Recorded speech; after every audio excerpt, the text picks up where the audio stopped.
Good afternoon, members. We're running a little late, so if I can call you to order. And Steve, are you running the live broadcast? Is it? Can you let me know when it's on? Okay, we're live, members. So, welcome to this afternoon's meeting of the West Devon Borough Council Hub Committee. Welcome, everybody.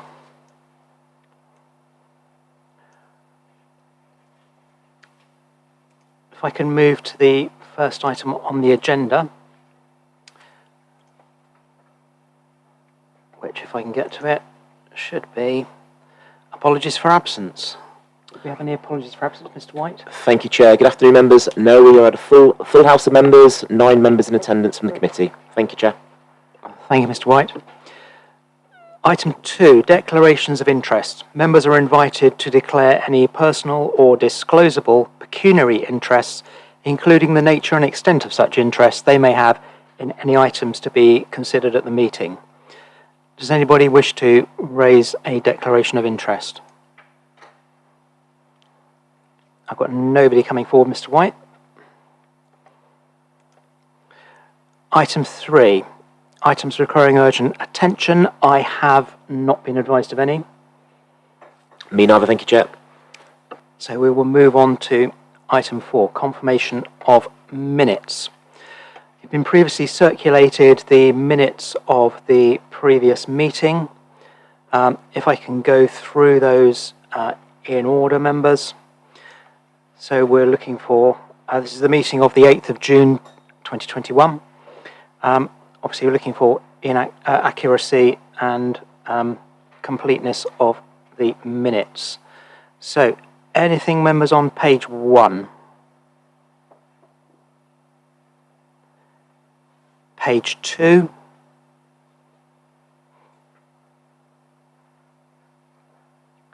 Page 3? Page 4, and page 5.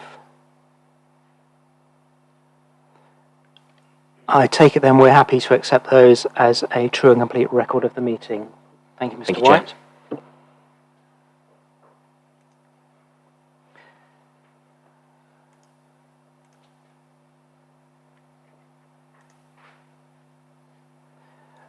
Item 5, public questions. I've not been advised of any questions, Mr. White. That's correct, there are none. Thank you, Chair. Thank you. In which case, we'll move on to the Hub Committee Forward Plan, item 6. Can I ask members if they are happy with the content of the Forward Plan, if there are any errors or omissions on there, if there's anything they would like to raise, or are we happy to accept the noting the Forward Plan? Councillor Cheadle. Yes, I just thought it might be worth considering developing the first item on the progress of what we've called here the corporate strategy, but that's the plan for West Devon, to put in some hub milestones, if I can put it that way, because time is not on our side to get this plan on the streets. Thank you, Councillor Cheadle. I think that's an excellent idea, and I'll work with Mr. Hawke and Mr. White in order to do that. Any other comments or observations, members? In which case, I take it we're happy to accept the forward plan. Thank you. Item 7, members, is the development of the draft A Plan for West Devon. You have in front of you a paper and a copy of the draft report. I hope the report, as it stands, was interesting for members to note. It's important to note that it is draft. There will be changes suggested by members and by consultees throughout the consultation process that we're about to go into. It's important to note that this document is a top-level vision of how West Devon wants to help shape and improve the borough over the next 15 to 20 years. It is short on detail, and that's deliberately so. Delivery plans will be worked up prior to September by lead members and officers in consultation with their advisory groups. Our ability to deliver will depend on resources and priorities at the time, but that should not deflect from the overall aims set out in the plan.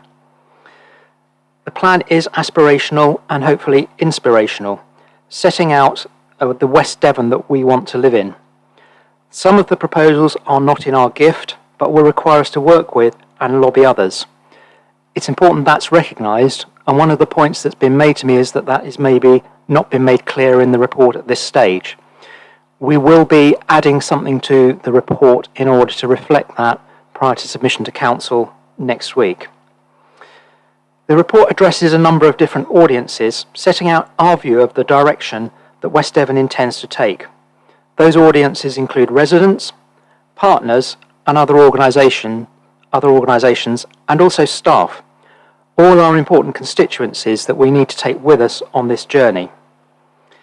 It sets out the themes that dominate our council and makes it clear how they all interact, and that we need to work across those themes in order to build the community that we want. The next step will be to consult and to use that consultation to shape and develop the document.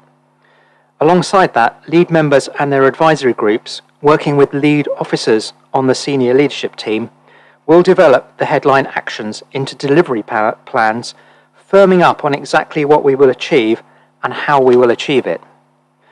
This must be an active, live document. It must reflect the aspirations of our residents and the council, and it will be supported by much more detail as the plan progresses. In due course, the delivery plan will be checked against achievement of targets every 6 months as part of a formal review process. In order to get to that stage, I'd like to get Hub's approval today to take this draft document forward to Council on the basis that it's a good enough document for that purpose, but on the understanding that it will be amended, updated and improved via the feedback that will come from members through this process and the wider consultation. In that sense, I'm really happy to take questions, and we will note specific comments either within the meeting or separately for the improvement of the plan in due course. Members, are there any questions about the plan? Councillor Daniel. Oh, thank you, Chair. I think I want to commend the officers for a lovely, well-presented document. I was very impressed with the layout and the colour and how engaging it was. I'm glad you cleared up the fact about there's not enough detail, because that was something that I was going to say, but that will be amended as time goes on, so that's a good thing, I think. The other thing I wanted to say about the photographs is there's a bit of a lack of diversity in there, and I think we aren't all homogenous. There are different people living within West Devon. I'd like to see a bit more representation of within the photographs. Thank you. Thank you, Councillor Daniel. I'd echo your comments about the work that officers have put into this, and I note your comments, and it's something we will look at and address, I have no doubt. Any other questions, members? We're in questions at the moment. Sorry, Councillor Cheadle. Okay, members, any other questions? In which case, members, I would like to make the recommendation that is in your papers on page 11 of the documents. Two recommendations. I would like to propose those. Could I have a seconder, please? Thank you, Councillor Cheadle. Members, we're into debate. Any debate? Councillor Cheadle. Thank you very much. And thanks for your sort of words at the start of this debate. I think for many of us, when you see the word plan, you rather think you're going to be faced with something that tells you what you're going to do and how you're going to do it and when you're going to do it and how much it's going to cost and all those sort of things that go into what we might traditionally call a plan. And using that sort of definition, this isn't that sort of a plan, but you've explained what sort of a plan it is. It's more of a vision, maybe even a manifesto of the sort of things we would like to do. And from that point of view, I think it's a very good read, superbly produced.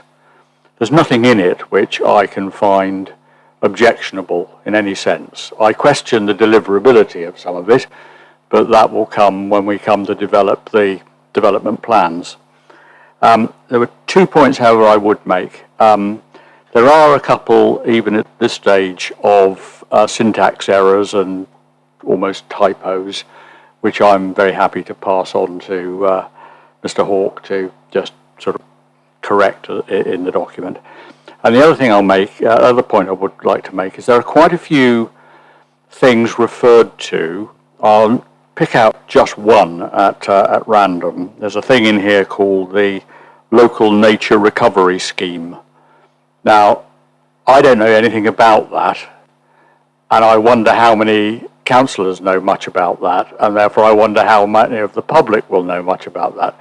So I do think it needs to be read before it goes out to consultation with a set of eyes that are, in a sense, not expert eyes, but the eyes of the people we expect to read this document and comment on it, so that we can be sure that they will understand what it's saying.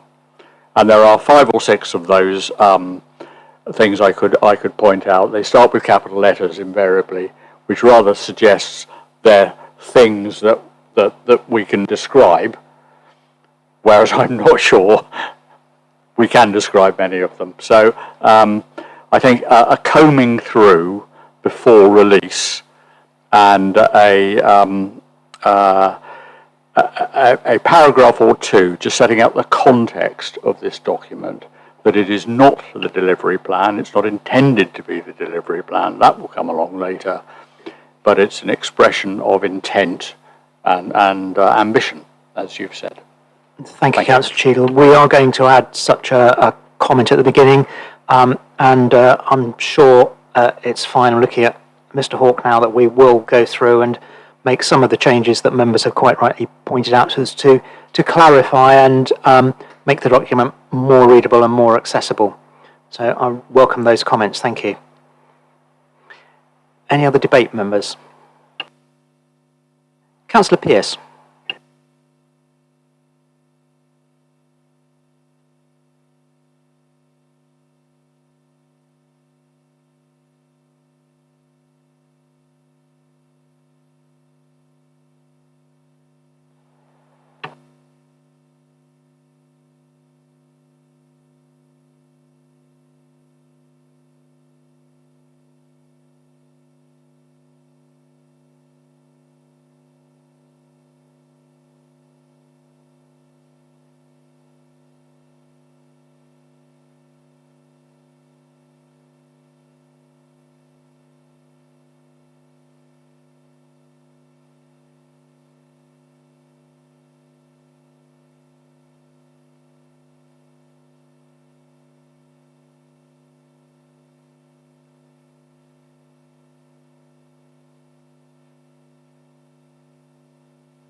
Thank you, Councillor Pearce. I think you're absolutely right, and that, of course, is one reason why I view this as being an overarching strategy for a number of years, but we must be flexible and able to allocate resources on a shorter term basis in order to produce the outcomes that we want over that time. And that does mean responding to events that are happening. It does mean responding to different priorities, and also whatever our financial position is from time to time. So we do need to retain that flexibility.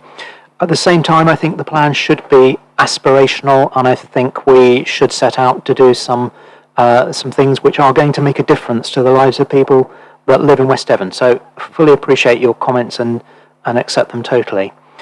Councillor Hipsey. Thank you, Chair. I would echo the various comments that have been made about the quality of the document. It certainly catches the eye for sure.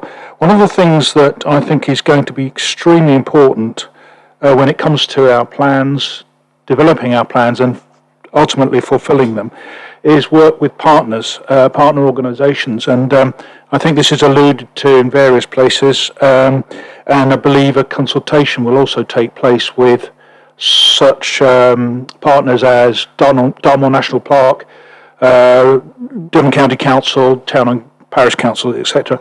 I'd like to ask if it's possible to make absolutely clear within the final document what our relationship is with these partners and what they can do for us and what we can do for them. And probably just as importantly, what is not within our remit to change.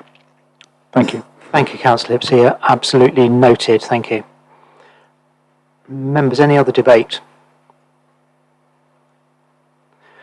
In which case, members, I'd like to move to a vote, please. So all those in favour of the recommendations? That is unanimous. Thank you, Chair. Thank you, members. If I can move on to item 8, please, which is the draft annual report. So you have in front of you a paper and a copy of the draft annual report. Clearly a lot has happened over the year in question. It's been an extremely unusual year. We are also moving forward, as per the last item, into developing a new overarching strategy and method of working. So many of the items within the report we felt we would want to report but not spend a huge amount of time and detail on them because we're moving into a new phase. The report is there for all to see, and what I'm asking today obviously is that we note that report and bring it forward to Council next week. So members, does anyone have any questions on the draft annual report that is in front of you? Councillor Cheadle. Thank you. The only question I've got is what our sort of legal requirement is to produce an annual report, and whether there is such a thing as a legal requirement, and if there is, does it detail the information that has to be provided? And I suppose then, does this document provide it? I note that in the paper it talks about an accompanying document. Just let me find the page. The annual government statement, which we don't have here, but will that be provided when the report comes to Council? Thank you. I don't know whether Mr. Hawke can answer that one. I can do, excuse me, I can do, Leader, and thank you, Councillor Cheadle, for the question. So there's no legal requirement for us to produce an annual report, but it is recommended best practice, and our auditors will certainly be looking for it. It is a suite of documents. As you say, there's the annual governance statement, there's a statement of accounts, and our annual performance report, or regular performance reporting, which all come together as a suite of documents that our auditors would look towards. We certainly follow guidance. SIPFA give us guidance on what they'd expect to see within an annual report, but it really is up to us to shape that and decide what goes into the annual report. In terms of when you'll see the annual governance statement, that will all be published at the end of August and go through the audit committee process. So the timing is a little bit out, but by the end of August, we'll have all of the documents together in a suite. Thank you. Thank you. Does that help, Councillor Cheadle? Any other questions, members? Councillor Crozier. Thank you, Leader. I note in the summation of the numbers, we have 21 antisocial behaviour referrals dealt with. Now, considering what I've read in the press with Oakhampton and Tavistock, and know what's happened in my own ward in Beerferrers, that seems rather low. How are these figures totted up? Thank you. Thank you. I'm not sure how the figures are trotted out, but again, maybe Mr. Hawke can advise on that. Obviously, bear in mind that this is for the council year, so it would have been a period during lockdown. Whether that has affected things adversely or positively, I'm not sure. But Mr. Hawke, are you able to provide some detail on I that? haven't got the detail to hand as to how it's calculated, Councillor Crozier, but the Community Safety Partnership will be bringing an update back through the council process to overview and scrutiny in September or October, I believe. So we will have updated figures imminently, which might reflect the latest position. Thank you. Thank you. Members, any other questions?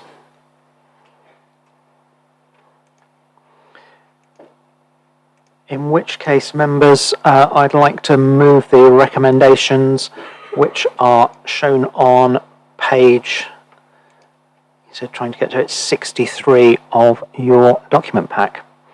Could I have a seconder, please? Happy to second that. Thank you. Members, any debate? In which case, Councillor Pearce.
Thank you, Councillor Pearce. I'd certainly second that and pay tribute to the great job that officers have done in very difficult circumstances in delivering lots of different services that we hadn't been involved in delivering before. I think I would go on to say that it has put some great stresses on the organisation. Those stresses have manifested themselves, I think, in other ways. We're working very hard at that to make sure we continue with the quality of service that we would want to provide across the piece. But probably, if things were to continue in the same vein over the next 12 months, it would cause huge stresses in the organisation. I don't know whether Chief Exec would agree with me on that. We certainly do need to move on and start getting back to something that's a little bit more normal. Thank you very much, Leader. I would like to comment. I'm delighted, actually, that we have been able to sustain the services we have in the way that we have. I think the organisation has refocused its attention and done what has been needed for residents and for businesses and for communities during the last year. But it has been hard work, and some things have suffered, and we know we need to refocus our efforts in that place as well. And of course, the plan for West Devon helps us to do that in terms of both new initiatives, and also renewing our commitment about quality core services and customer focus as well. So we're very clear that we need to return to ensuring that we deliver across the board and achieving stability, both in terms of service output, but also the resilience of the organisation in terms of our officers. Thank you, Leader. Thank you. Councillor Hipsey. Thanks, Chair. A comment and a question, actually. First of all, I'd like to say this is yet another very well produced and extremely succinct document, which is great. I'd like to ask what will be done to promulgate the very important information that is encapsulated here to the public. I'm thinking particularly of the pie diagram, which I think is on page 4, no page numbering, which again, I think we normally put it out with the council tax demands, but I think it's important that our residents understand where their money's going to. I'd like to think that will go out in some shape or form, please. Thank you. Yes, the document will be published and there will be a communication strategy to highlight many of the parts of the document and particularly the good news stories as well. Thank you. Thank you, Councillor Hipsey. Any other debate members? In which case I'd like to move to a vote. All those in favour of the recommendations? Thank you, members.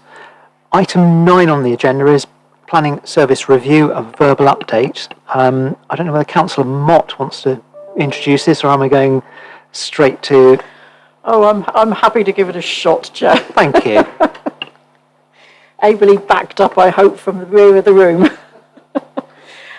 So members will recall that the Hub Committee supported the need for a development management and planning enforcement review, and terms of reference were agreed at the April Hub meeting. Members also asked for an update to be brought back in 3 months on progress, which is what you have today. By way of context, the planning and enforcement services are receiving year-on-year increases in applications and reported planning breaches, and both services are struggling to meet the needs of service users. The purpose of the review is therefore to deliver a change and improvements in the performance, quality, communication and customer and member satisfaction. Following the April meeting, an improvement plan was drafted and a review board set up. And while this review continues to look at ways to implement improvements and efficiencies in order to ensure that the planning and enforcement service is effective as it should be, we have requested the support of the Planning Advisory Service to help us focus on customer service and communication, deliver the implementation plan, and identify any further areas where improvement are required. It will also allow support for the review team in driving forward and implementing improvements. It must be stressed that this is not a formal PAS review, but a measure to provide support in advice and to provide external critical friend challenge. So hopefully we can use their experience to be able to drive forward that improvement.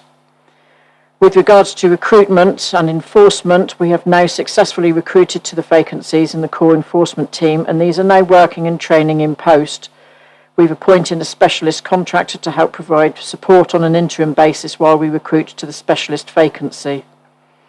So his role will be to concentrate on West Devon and any complex cases, to help the other officers, reduce the number of cases, and to help provide guidance and best practice to the core team. It is hoped that within the next few months, members will start receiving invites with that officer to be able to discuss individual issues within their wards, as was the case before. With regards to planning, we are also currently advertising the 3 current permanent vacancies in the team, one which is level 5 and 2 level 6 roles. But we have to, at the moment, continue with some temporary resources pending feedback and recommendations from PAS. So currently we have had workshops with PAS working with their toolkits, and we are implementing the following measures. So validation is seen as critical in order to ensure that new applications are allocated to officers as quickly as possible. So more resources have been dedicated to this to deal with the challenge of increased numbers, because for the last 2 years we have now seen a 10% increase in applications. 2 additional case managers have been assigned to enter the applications to support this increase. Unfortunately, though, over 50% of the applications that we received are invalid. This generates more work for the officers, and our ultimate aim is to reduce this failure. And we are reviewing the statutory validation checklist with a view to consultation being issued to members and customers by the end of July. We are dealing with the backlog of applications. This is now being reduced from 300 to 22. So applications are now going through the registration process in 3 working days, in line with our targets. Improvements are hoped for following the implementation of the new IT system, which is anticipated in October. Resources have been reallocated to pre-apps, and we are now looking to assess the value that pre-apps process brings to the quality of planning applications. We're also working on a memorandum of understanding with parishes and towns, which will be issued for consultation in the near future, and also a draft planning charter which will set out what our service standards are and our commitments to customers. We also are looking to improve our internal consultee responses, and we have contracted Devon County Council to provide ecology advice where needed for applications, and this has significantly improved the speed of response on these matters.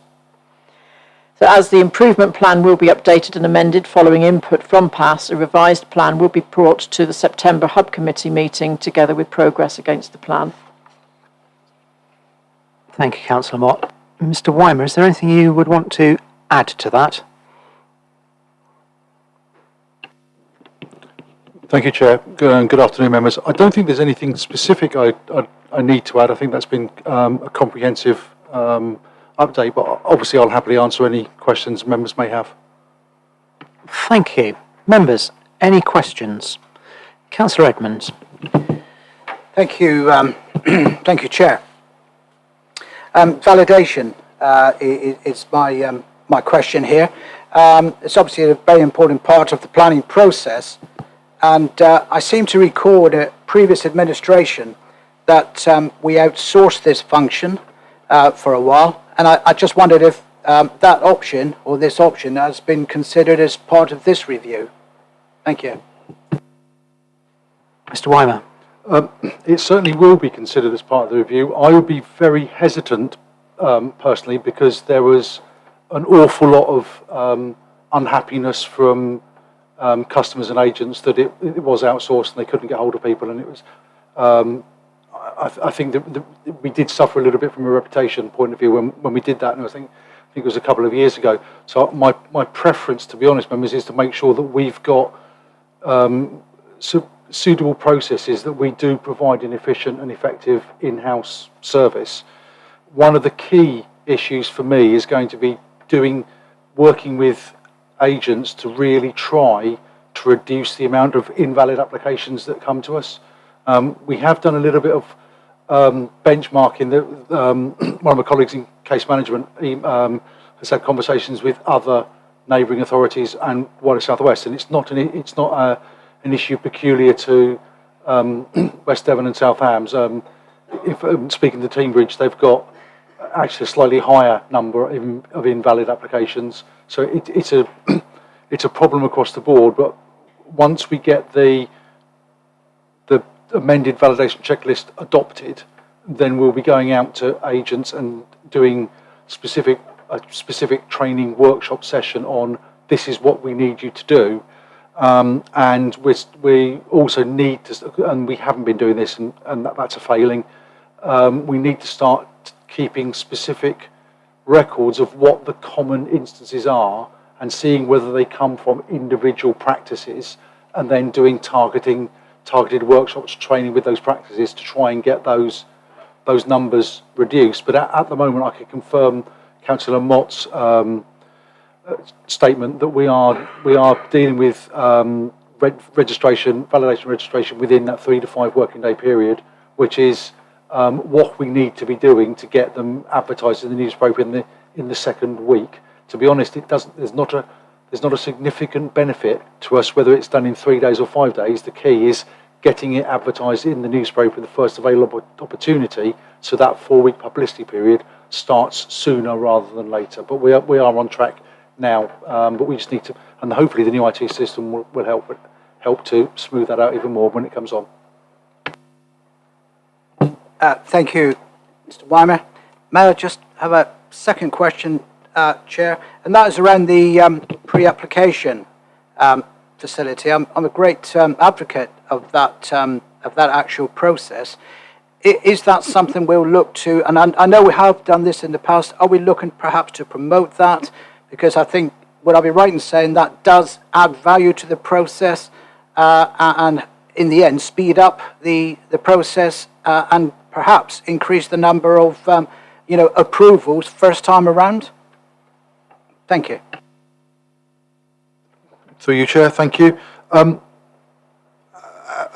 As Councillor will know, conversations we've had, I absolutely value the merit of pre-application advice, because it can stop people going off on on schemes that absolutely have got really no prospect before they spend a significant amount of money on reports.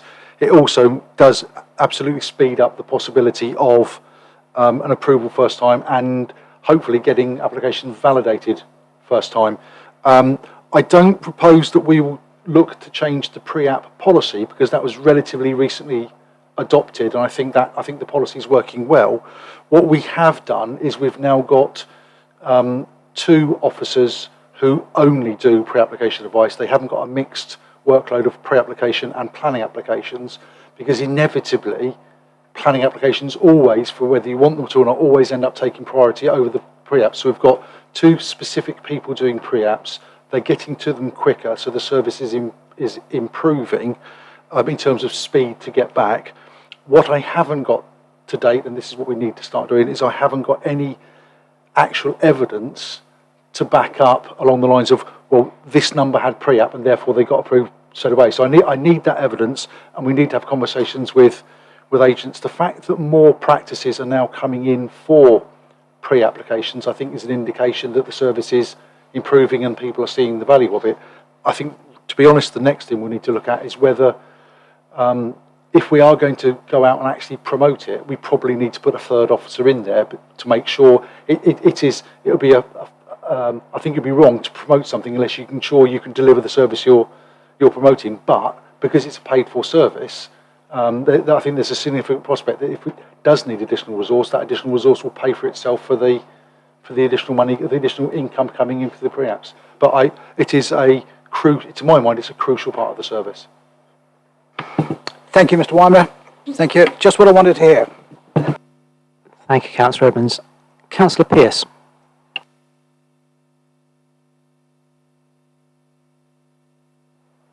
Thank you, Chairman. I'm having difficulty with the microphones. They don't seem to like my hands for some reason. Anyway, I entirely agree. I would just start with something before I go into my question. And I agree that I would be extremely reluctant to put any work out of house going forward. We need to make sure we've got the resources to deal with the amount of work that's coming in. We did it before. We didn't realise just what an effect T18 was going to have on the planning service that we provide. And, we need to get back up to having the resources and the manpower to deal with the work that's coming in properly. My question is, what I would like to see is that where someone has refused to take or to go forward for pre-application advice, and that agent submits an invalid application, can we not make a charge for wasting officers' time? Thank you. Mr. Weimer, are you able to comment at all? Absolutely, Chairman. I think Councillor Pearce must be reading my notes. We are certainly looking at. I don't think we could do. We'd have to couch it in a way of not in terms of not wasting time. But I think what we can do is if there's an invalid application, I think we certainly need to look at, if they do not send the details to us, we can send it back to them. We have to return their fee, but I think we can retain a proportion of their fee to cover the administrative task of us dealing with effectively abortive work. So it's something we're looking into. I know that other authorities that aren't that far away do retain 10% of the fee when they submit. When they return invalid application. So yes, absolutely, that's something we're looking at, and it's one of the action points on the plan already. Thank you for that. Thank you, Councillor Pearce. Quite interesting. I was in a meeting earlier today, and it was mentioned that local councils subsidise the planning system to the tune of £400 million annually, and the government is certainly looking at trying to get cost recovery on that. So that may be something which I guess we would appreciate in due course. Councillor Cheadle. Thank you. I just wanted to ask if the review had identified any differences in processes that are operated on the sort of West Devon side of the boundary as opposed to the South Hams side, or are the two councils now operating identical processes? Mr. Weimer, any views on that? Other than some very, very minor differences in the scheme of delegation, I can't think of any other processes that are different between the two authorities. There always has been a slight difference in the scheme of delegation, but a relatively recent change to the South Ham scheme has brought them closer aligned. So historically, as you know, we if there's a contrary representation to officer recommendation, we send those reports to members to see whether you want to call them to committee or not. Historically at South Hams, that also went to the chair of Development Management Committee. That's now stopped, so that's the same. I think the only difference is that in the West Devon scheme of delegation, it specifically sets out that all members have the opportunity to call it in for the end of the publicity period, and I don't think that appears in the South Hams. But other than that, very, very minor change. I'm not aware of any other differences between the processes between the two authorities. Thank you. Members, any other questions? In which case, I'd like to thank Councillor Mott and Mr. Weimer for their input this afternoon, for updating us on this very important piece of work. So thank you for that, and your comments duly noted. I've got one other item that I need to mention. The members will know that at 4 o'clock there is an all-member briefing on next steps on the COVID roadmap. That briefing is going to take place from this room and be broadcast. You have the choice of whether you would like to stay here and listen to it live, or whether you wish to go home and view it on TV. So the choice is yours. Other than that, thank you very much, members, for your attendance this afternoon and for your input. Really appreciated, and look forward to council next week. Thank you, everyone.